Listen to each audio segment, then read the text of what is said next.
testing this 1968 280 SL, which is nicknamed the 68 Lady, since that's the personal license plate she's currently wearing.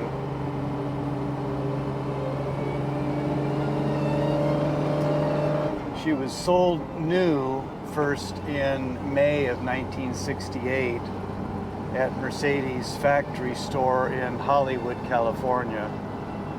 And she's remained in this state ever since. We've got the complete service history from that May 1968 right through today.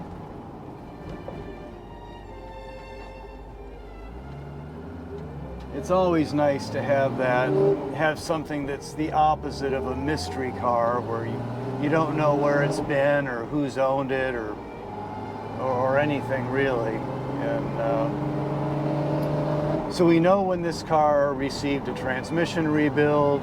We know when the top end of the engine was gone through.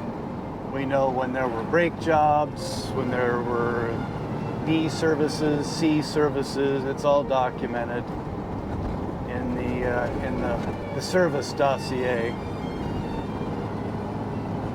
And because she's been well serviced, she runs so well. The controls are light and easy to use. She shifts with a surgical precision. Anything you ask her to do, she does. In this case, stop for construction.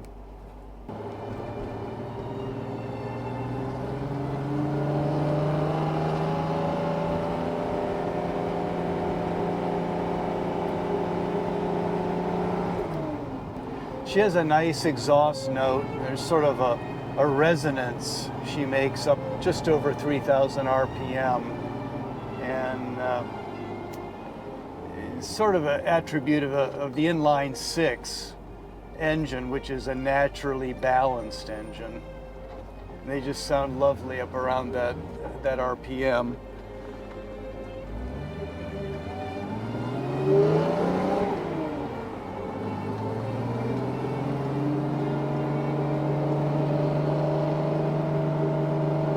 There are other videos we've got which show her at speed and going through the gears rather briskly, but today we're in a residential neighborhood called Mount Helix, which is a little village, I guess you'd call it, in San Diego County, or a suburb.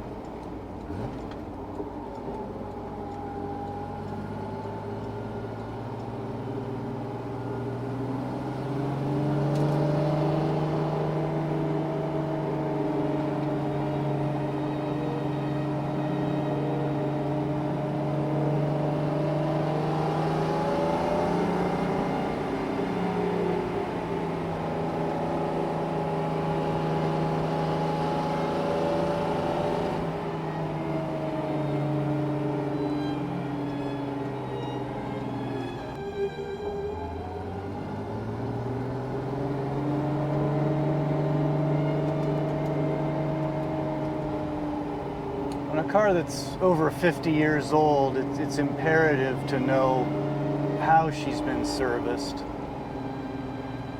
And that's why it's nice to have a car that isn't a mystery car where you have to just kind of start cold and figure out what state everything's in. So what we have here is what I like to call a turnkey car, because we've gone through the car and we had all the records from the previous owner.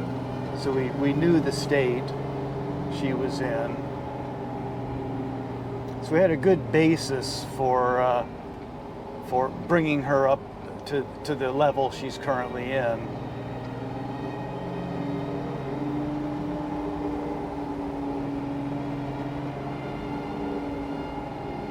So this car has power steering, power disc brakes.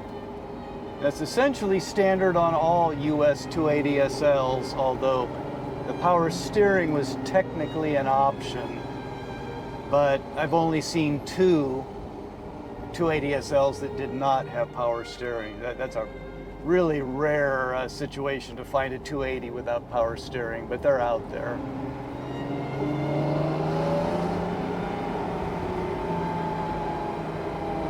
She shifts lovely. There's no popping out of gear. There's no grinding. There's no hunting for gears.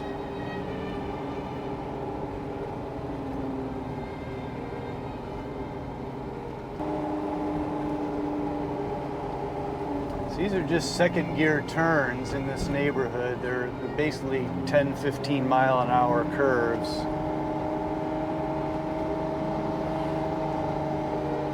So I'm just going to leave her in second until we can get a little more speed.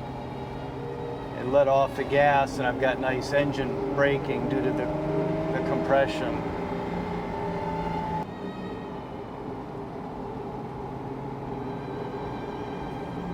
So we just turned, well, on the odometer, 26,007 miles, and that is what we call over the mechanical limits of the gauge. This car's 5 decades old, so she's got what appears to be a real 126,007 miles at this moment.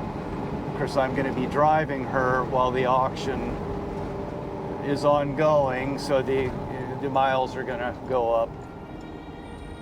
That's something significant too, miles going up. You know, probably half of these cars have suffered an odometer failure. There's a little gear that will shred on the VDO speedometers.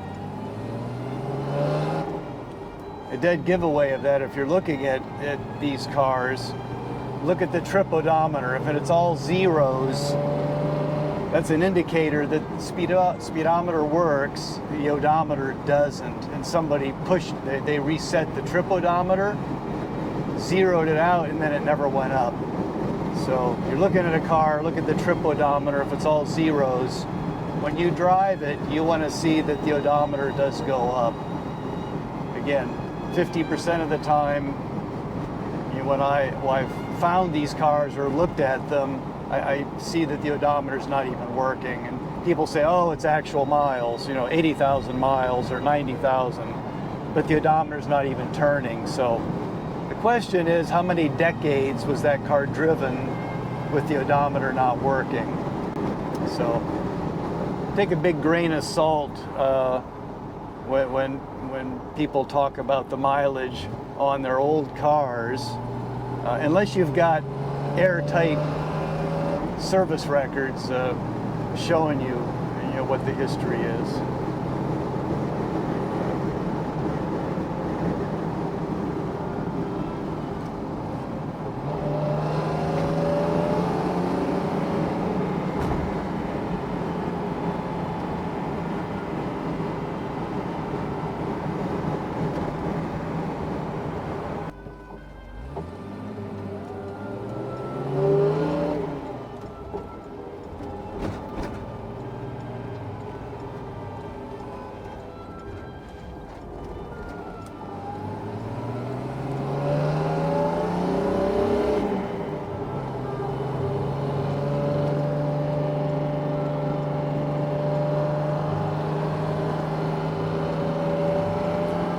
I like to be able to open them up when I get on the freeway, but sometimes other traffic doesn't agree.